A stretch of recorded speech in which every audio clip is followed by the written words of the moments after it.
Hello friends, welcome to my YouTube channel Uma unique trends. నేను ఈరోజు మీకు బీరకాయ పచ్చడి ఎలా చేసుకోవాలో చేసి చూపిస్తాను. దానికి కావలసిన పదార్థాలు: బీరకాయలు, పచ్చిమిర్చి, శనక్కాయ పప్పులు, చింతకాయ పచ్చడి లేదా చింతపండు లేదా ఆమ్చూర్ పౌడర్ వాడచ్చు, చిన్నులపాయ రెబ్బలు అన్నమాట, జీలకర్ర, ఆవాలు, ఇంకా కొంచెం కొత్తిమీర. స్టవ్ మీద బాండి పెట్టుకొని వేడైన తర్వాత నూనెను వేసుకోవాలి. దానిలో పచ్చిమిరపకాయని ముక్కలుగా చేసి వేయించుకోవాలి. డైరెక్ట్గా పచ్చిమిరపకాయలు వేస్తే నూనెలో వేయంగానే పేలి మీద పడతాయి, అందుకని ఇలా ముక్కలు చేసి వేస్తున్నాను అన్నమాట.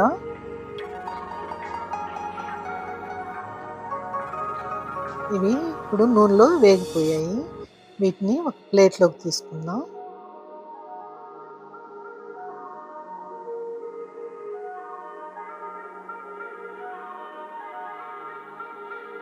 వీటిని పక్కన పెట్టుకుని ఆరనివ్వాలి. తర్వాత కొంచెం శనక్కాయ పప్పులు తీసుకుని వాటిని కూడా మనం కరకరలాడేదాకా వేయించుకోవాలి. అలా వేయించితే చట్నీ ఎంతో కమ్మగా ఉంటుందండి, టేస్టీగా.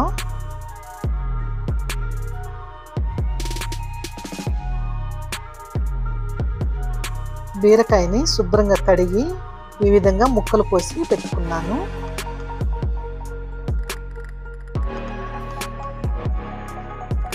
శనక్కాయ పప్పులు వేగిపోయాయి. వాటిని ఒక ప్లేట్లోకి తీసుకొని ఆరనివ్వాలి.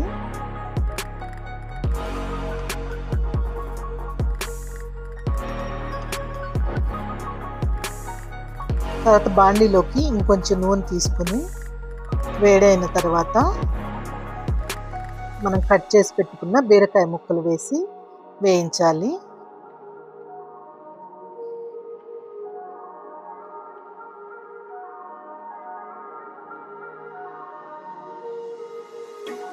దీనికి మూత పెడుతూ మగ్గనివ్వాలి. అప్పుడప్పుడు తీస్తూ మళ్ళీ వేయించి మళ్ళీ మూత పెడుతుండాలి. కొంచెం కొత్తిమీర కూడా వేసాను, అది కూడా వేగుతుందన్నమాట ముక్కలతో పాటు.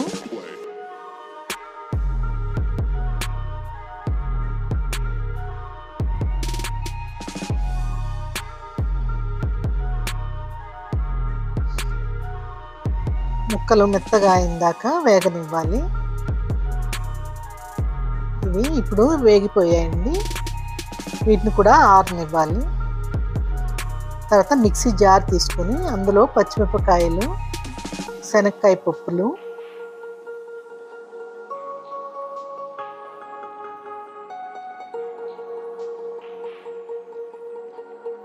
జీలకర్ర కొంచెం వేసాను. చింతకాయ పచ్చడిలో ఉప్పు ఎక్కువగా ఉందండి ఇందులో, అందుకని ఇంకా నేను ఉప్పు వేయలేదు.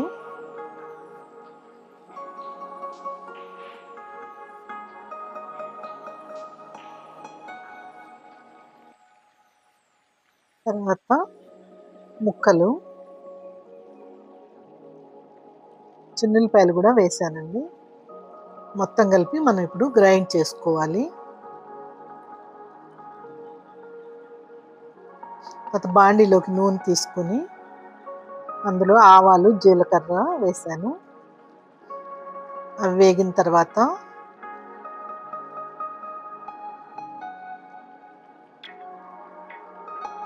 అందులో ఇంగువ వేసాను.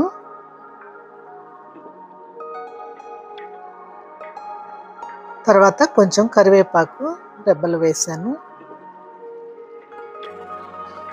పోపంతా కాలిన తర్వాత మనం ఈ పచ్చడి అందులో వేసుకొని కొంచెం పచ్చిదనం లేకుండా వేయించుకోవాలి.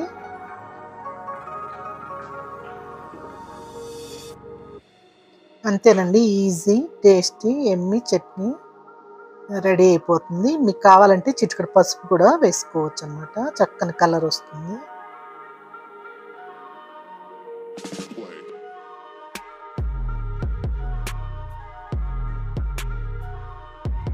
బీరకాయ కూడా షుగర్ కంట్రోల్ చేసే కెపాసిటీ ఉందండి, అందుకని ఇలా చట్నీలు లేదా కూరలు తయారు చేసుకోవచ్చు.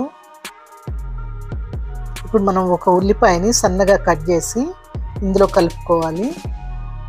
కలుపుకుంటే పచ్చళ్ళలో తినేటప్పుడు ఈ ఉల్లిపాయలు మధ్య మధ్యలో తగులుతూ చాలా టేస్టీగా చట్నీ ఉంటుందండి.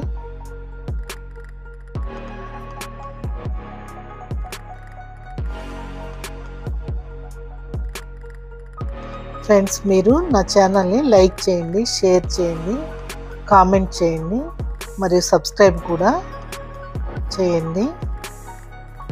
ఇలాంటి మరి ఎన్నో రెసిపీలు మీకు తయారు చేసి చూపిస్తాను. Thank you so much friends.